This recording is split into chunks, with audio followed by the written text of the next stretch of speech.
No, Papa. Oh, come on. I don't want to turn. Okay, you turn.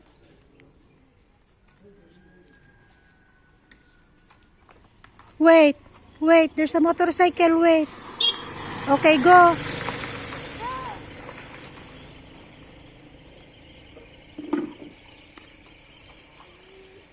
Go. Wait lang, there's a motorcycle. Pra-practice magbike. Tamang-tama at at walang pasok. Wait, go. There's a car. Hurry up! Okay, go. Habang holiday niya, buti umaraw, walang araw kaninang umaga. As in, ang kulimlim, tapos ang lamig. Buti na lang talaga umaraw Pinapalayas namin sa bahay. Labas ka dun. Kasi nakatutok kung hindi sa TV, sa mobile. Kaya namin siya pinapalabas. Doon ka. Walang mobile, walang TV. Sabi ng ama. Magbike ka dun. Kaya yan. Katapos ko lang maglinis at nagsampay nung unang salang. May second pa na salang. Isang araw lang ako hindi naglaba. Kahapon lang ako hindi naglaba. Nakadalawang salang kami sa washing machine Damit namin kahapon. Isang labahan na. Tapos yung damit namin na pinagbihisan kahapon nung umalis kami, isang salang ulit.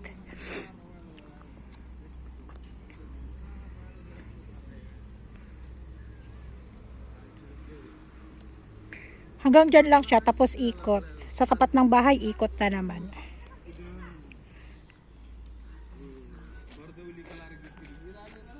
So, ayan, pupunta kami ng tindahan. Wait, I'm not finished. Bibili kami ng diaper. Dadalawa na yung natira. 2 piraso. Yung natira. Paano pag, nagpipi, malamig pa man din, panay pipi-pipi siya, Wala na. Let's go, Mommy. Oh, let's go. Ayan. Ayan, sa isa. At ito yung isa. Bicycle, hindi siya naglalakad papuntang Puntang... Sabi ko, pupunta ako ng parlor Sabi ko, kasi nandyan si Asis. Masakit ang tiyan niya. Nag-LBM. Mommy, can you wipe the bird poop in my head? Bird poop. Where? There's nothing. And why is it feel? Gumawa sila ng atsar kahapon. Kaso yung atsar na ginawa nila, sobrang anghang kasi. Hindi naman ako kumakain ng sobrang anghang na atsar. Di si Asis lang kumain. Ngayon, sumakit ang tiyan ni Asis.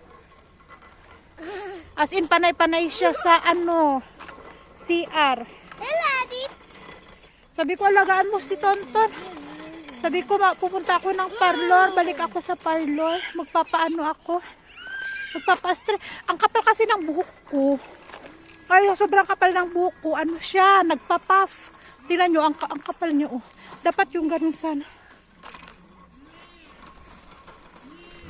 Papaano ko? Ano yung sabi ni Ading Ruth kahapon? Papaka-keratin? Keratin ba ang tawag nila doon? Yung paralagyan siya ng parang... Almost fell down. Hindi kasi reband ang tawag nila dito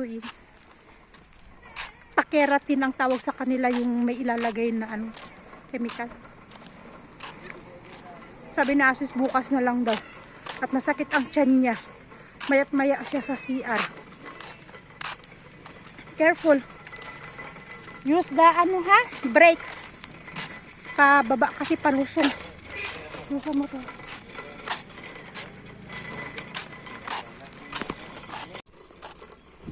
Be careful Slowly. Slowly. Come on. Why? Because Because there's a place out there and I will get down like this, like this. Ah. May ano kasi, hindi kasi pantay. Tingnan nyo naman ang road. Oh, hindi pantay. Ayan, oo. Natatakot siya.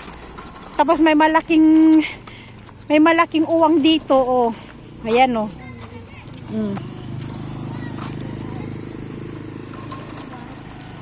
Kaya natatakot siyang magbike. Okay, go.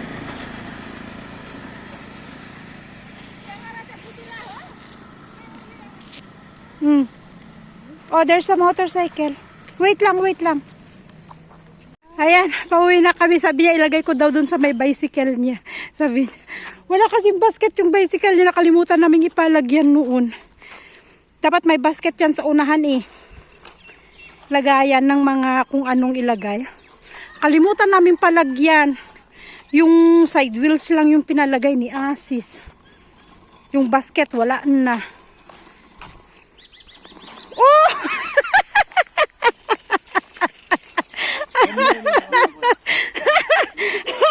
Get up! Hindi kasi pantay ang daanan dito sa amin. Tingnan nyo. May bako kasi. Tingnan nyo, hindi pantay ang daanan dito sa amin. Pa-curve siyang paganyan.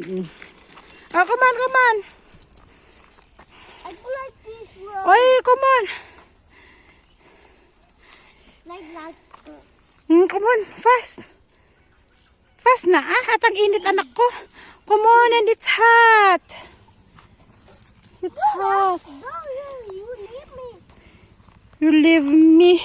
Hindi, natanggal na, wait. Ah. Wait lang. Oh. Mom, you hold the map and our bike. Oh, come on. Go. No, don't. Like that only. Ay, go. Only on the sides. Okay, go.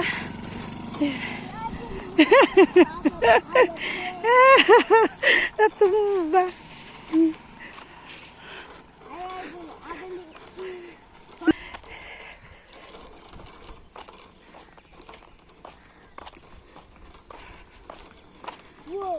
Whoa. Whoa.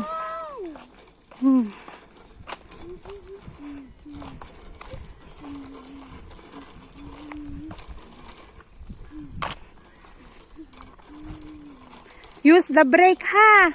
Oh. Go. Patumba na naman yan papunta sa bahay. Go. Slow down. Slowly. Hi guys. So ayan, pagdating namin galing sa supermarket, nakatulog na pala si Tonton sa likod ko.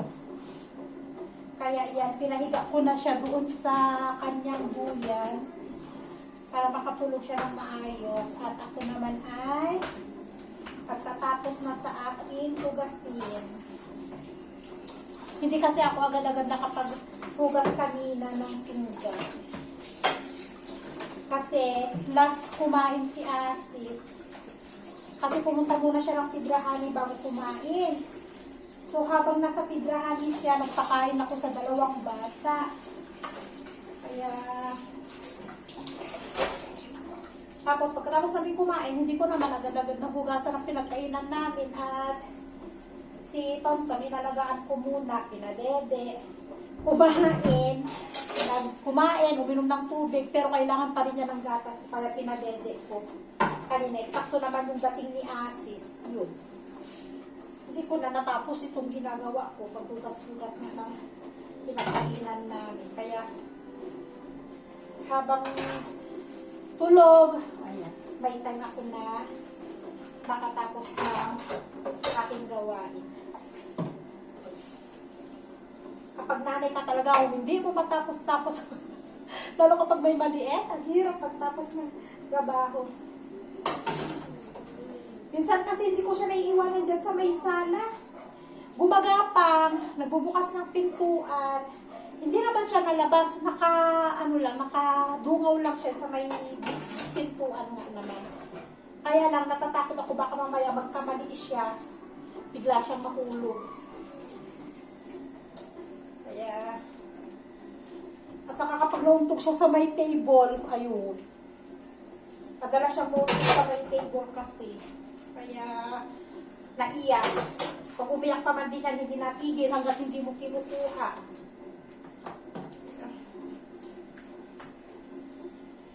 Kaya nakakakilos lang talaga ako ng maayos kapag nakatulog siya. O di kaya naman, kapag gising siya, nasa likod ko palagi. Pero kapag yung wala akong ginagawa na at nandyan na kami sa sala, ayun, hinahayaan ko lang siya bumapang. Kasi at least, nakikita ko siya, kababantayan ko siya, hinahayaan ko siyang gumapang kung saan. Pero at least, ako kasi, tutok sa pagbabantay sa kanya. Ang hirap kasi na iwanan ko tapos walang magbabantay sa kanya. Baka mamaya kung ano-ano yung madampot niya na isusubo. Kaya mahirap na. Sa edad pa man din niya ngayon, yun yung kung ano yung madampot niya, diretso sa bibig. Kung ano yung makita niya, makita niya at madampot niya, direct talaga sa bibig. Kaya mahirap. Iwanan. Mahirap iwanan, mahirap pabayaan na gumagapang mag-isa na walang nakabantay. Kaya,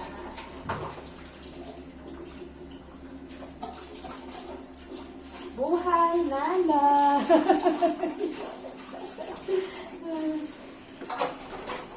Ganitong buhay, nanay. Hinahapon sa mga, hinahapon makatapos sa gawaing bahay. Hindi basta-basta nakakatapos.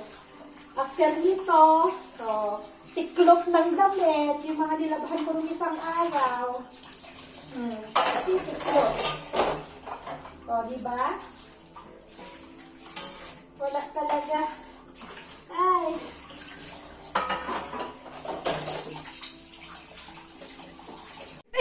Ang ganda ng ngiti ng bebe. Gising lang aming bebe. And yun guys, kumakain ako ng cell roti, yung binigay ni ama kahapon, meron pa kasing natira. Kumakain kami ni Tonton. Ang aming kuya tulog pa. Nakatulog sila pareho kanina.